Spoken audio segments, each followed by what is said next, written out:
बारे में। चलिए महात्मा बुद्ध के देखते हैं। इसमें महात्मा बुद्ध के द्वारा इस धर्म को क्या किया, यूं कह लीजिए कि इसके संस्थापक कौन थे, महात्मा बुद्ध ही थे, जिसका बचपन का नाम क्या था, सिद्धार्थ था। तो बचपन का नाम सिद्धार्थ इनके संस्थापक थे। और महात्मा बुद्ध, बुद्ध का नाम ज्ञान की प्राप्ति के बाद सिद्धार्थ का नाम बदलकर महात्मा बुद्ध पड़ा था। तो जानते हैं इनका, यानी धर्म के संस्थापक कौन, महात्मा बुद्ध थे। बचपन का नाम इनका सिद्धार्थ था और जन्म हुआ 563 ईसा पूर्व में। महात्मा बुद्ध का जन्म 563 ईसा पूर्व में।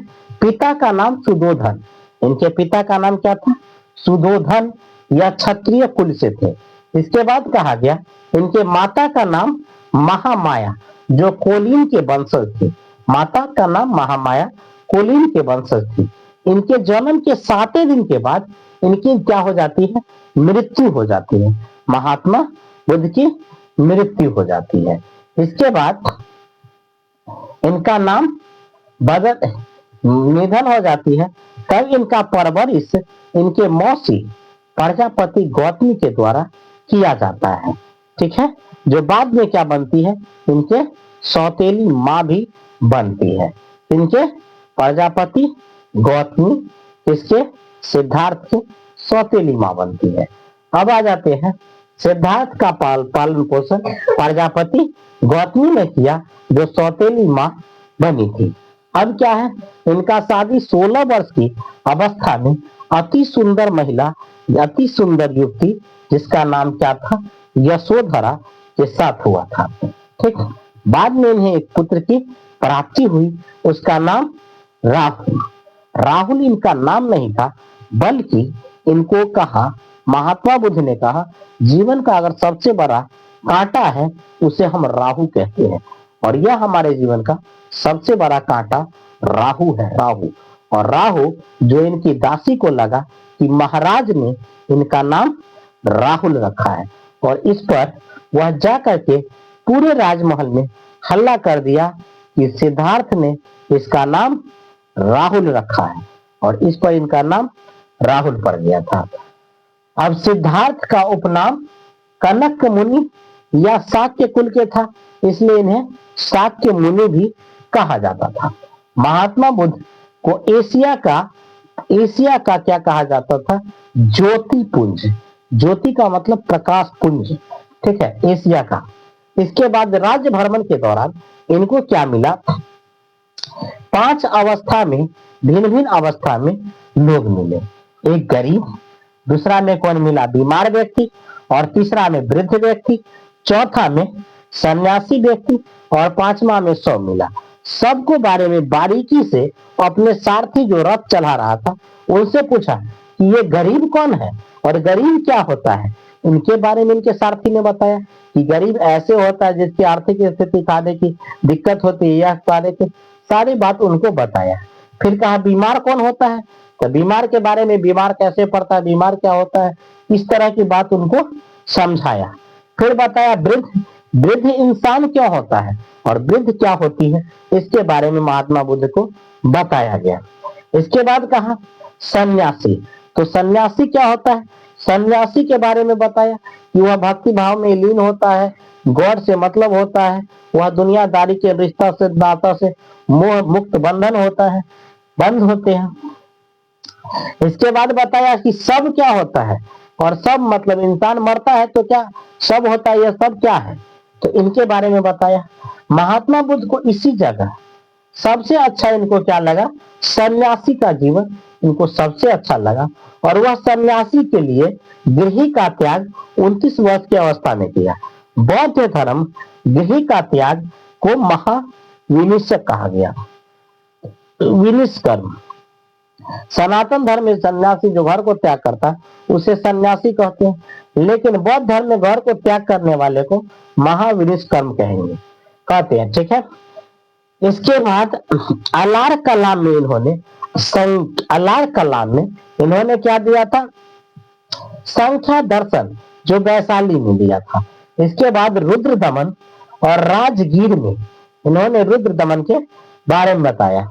महात्मा बुद्ध के 5 मित्र 5 मित्र सारनाथ में क्या गए, अपने 5 मित्र को लिए और चल दिए सारनाथ। सारनाथ में जाके ज्ञान के अध्ययन में जुट गया, लगे कठोर तपस्या, 6 साल तक रगड़ के तपस्या करने लगे, एकदम तपस्या रगड़ के करने लगे। तो वो कन्या आया और इनको क्या कहा कि आप बीना को इतना न ज्यादा खींच दीजिए ना कि वो टूटिए जाए, आना तो इतना धीरे से न खींचिए ना कि बजबे न करे। ये बात कहीं ना कहीं महात्मा बुद्ध को दिमाग में खटक गया, कहा कि हम लोग इतना कठोर तपस्या कर रहे हैं, शायद गॉड यहाँ पर डर गया है हमसे, हमें ज्ञान नहीं मिल रहा है, छोड़ो छोड़ो यहाँ पर ज्ञान नहीं मिलेगा।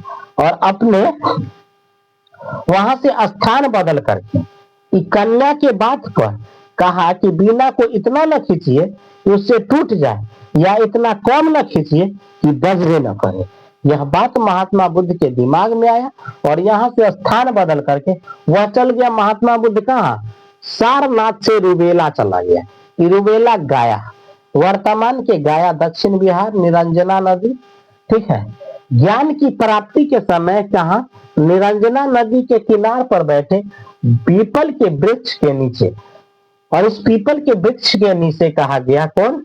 तो वैशाख के पूर्णिमा के दिन इनको क्या मिला था? ज्ञान मिला था। किसको? महात्मा बुद्ध को ज्ञान का मिला, वैशाख के पूर्णिमा के दिन मिला, ठीक है। जब कहा जाता है इनको ज्ञान की प्राप्ति हुआ, उसके बाद उस वृक्ष का नाम महाबोधि वृक्ष रखा गया, महाबोधि वृक्ष रखा गया। इसके बाद कहता है ज्ञान प्राप्ति के पश्चात महात्मा बुद्ध, ज्ञान प्राप्ति के पश्चात महात्मा बुद्ध ने क्या किया? वहां से लौटे और सबसे पहले ज्ञान प्राप्ति का अर्थ मतलब होता है ज्ञान का संपूर्ण व्यक्तित्व, जिसे हम बुद्ध कहते हैं। इसके बाद उन्होंने प्रथम उपदेश सारनाथ में अपने दोस्तों के साथ ही दिया था। कहाँ दिया था? सारनाथ में अपने दोस्त के साथ प्रथम उपदेश दिया था। इसके बाद सर्वाधिक उपदेश कौन? कौशल राज्य की राजधानी कहाँ? श्रावस्ती में दिया था। अपने ही राज्य के कौशल राज्य की राजधानी श्रावस्ती में सबसे ज्यादा क्या दिया था? उपदेश दिए थे। इसके बाद कहा गया श्रावस्ती में अंगुलीमाल डाकू वहां का क्या था? खतरनाक डाकू उनका शिष्य बना था। उनका सबसे प्रिय शिष्य में आनंद था। सबसे प्रिय शिष्य आनंद और उपाली दो शिष्य था। आनंद के कहने पर समूह में महिलाओं को प्रवेश की अनुमति तो मिल गई, लेकिन महात्मा बुद्ध कहा जब इसमें महिला प्रवेश कर चुका है तब यह धर्म ज्यादा दिन तक चलने वाला नहीं है। क्यों? क्योंकि महिला इससे दूर रहे तो अच्छा है, अगर महिला मिल गया तो यह धर्म ज्यादा दिन तक नहीं चलेगा। यह महात्मा बुद्ध ने कहा। इसके बाद क्या कहा? इस पर निर्देश किया और महात्मा बुद्ध ने बौद्ध धर्म को अपनाने वाली सबसे पहली महिला उसकी अपनी ही सौतेली माँ बनी। कौन? अपनी ही सौतेली माँ उसका क्या बनी? यानी इस धर्म को अपनाने वाली। तो प्रथम महिला जो बौद्ध धर्म को अपनाया उसका नाम प्रजापति गौतमी, और द्वितीय महिला जो इस धर्म को अपनाया उसका नाम आम्रपाली बना था, ठीक है। इसके बाद बौद्ध धर्म को अपनाने वाला प्रथम पुरुष तपस्वी बना, तपस्वी, और द्वितीय पुरुष में मृत्यु बना। तो ये क्या हो गया? 2 पुरुष बने थे। इसके बाद कहता है महात्मा बुद्ध, महात्मा बुद्ध को महात्मा बुद्ध का विचार या वाक्य था कि मेरे उपदेश को अंधविश्वास मत समझना। क्यों? क्योंकि मैं जो भी कह रहा हूं तर्क का आधार, कोई अंधविश्वास नहीं, तर्क के आधार कह रहा हूं। और इन्होंने 4 सत्य वचन कहे थे। क्या कहे थे? 4 सत्य वचन कहे थे, जिसमें कहा था संसार में दुखी कौन नहीं है? हर कोई दुखी है, और दुखी रहने के लिए उसका सबसे बड़ा कारण इंसान खुद होता है। इंसान अगर चाहे तो वह सुखी रह सकता है, लेकिन सबसे बड़ा कारण है इंसान सुखी रहना ही नहीं चाहता है। सुख अगला कहता है सभी दुखी का दुख का कोई ना कोई कारण अवश्य होता है। इंसान जब दुखी है ना तो उसका कारण होता है, कोई ना कोई कारण आवश्यक होता है। अब कहता है सुख की इच्छा न करना दुख की इच्छा का कारण सबसे बड़ा होता है उनकी इच्छा। हमारी इच्छा हमारे दुख का सबसे बड़ा कारण है।